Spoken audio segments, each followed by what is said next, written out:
Shalom Aleichem, this is Rabbi Kovacs, and today in Mishnah Yomi land we are beginning the third chapter of Sukkah, about the other items used that are not just the Sukkah. Lulav hagazul, a stolen lulav. Vehayavesh, or one that's dried out, puzzle. It is not acceptable to do the mitzvah of shaking the lulav and the mitzvah of the arba minim, the taking the four species, as we'll discuss in this chapter. The Bartner here explains why is a stolen lulav puzzle.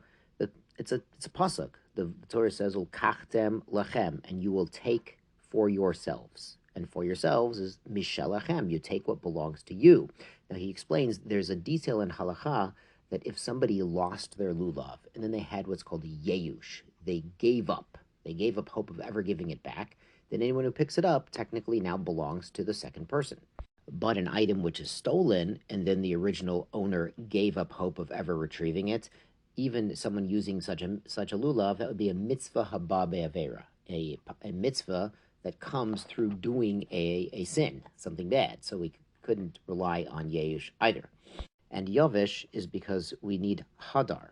Now the etrog is called prietz hadar, but hadar, glory or beauty, applies to all of the four species. Now back in the Mishnah continues, Shel Asherah. Now Asherah is a tree that they used to worship. It's like an Avodah Zarah tree. They still have a remnant of this every December. They involve trees. Vishel Ir Nidachas, and of a city which must be destroyed. Now Ir Nidachas is where most of the people were involved in Avodah Zarah. The whole city was turning to the dark side. And so the din is you kill the guilty people and burn all of the property. So what if they had a lulav? Well, it's about to be burned, so puzzle. So Mishnah rules you cannot use it for the mitzvah. It says if it's going to be burned, it's also to use. And Mishnah says, Niktam rosho, if the tip was snipped off, nifritzu olav, or the leaves were all spread out, puzzle. It's also puzzle. Now the Bartner says this is even where the leaves fell off and you tied them back on. It's not going to be kosher. You need to have the leaves attached to the spine. What we call the spine is the central, thicker branch that all these little palm leaves are coming out of. Right, the Mishnah continues, Nifridu olav, kosher. If the leaves are separated, and when we get our lulavim, there's mostly in a straight line, but those leaves do separate as the branch matures and spread out. So that's okay, that's kosher. Bihuda mer yagdeinu milmola. If they're spread out, you should tie them up. Sane harabarzel kesherot, the lulavs from palm trees in the harabarzel, Iron Mountain, sounds a bit scary, they are still kosher. Now the Gemara explains the difference with these is their leaves, there's not a lot of leaves on them, and the leaves don't always overlap. So the Gemara there in Lamed Beis or so says that if the leaves overlap, like the tip of one leaf covers the bottom of the next leaf, in the row on that side, then it's still okay. But if the leaves are really spread out and they're really not touching each other, then it's no good. And finally, how big does your lulav need to be? Lulav sheyesh bo shlosha tefachim, a lulav that has 3 hands breadths, kedei l'nanea bo, enough to wave with it, kosher.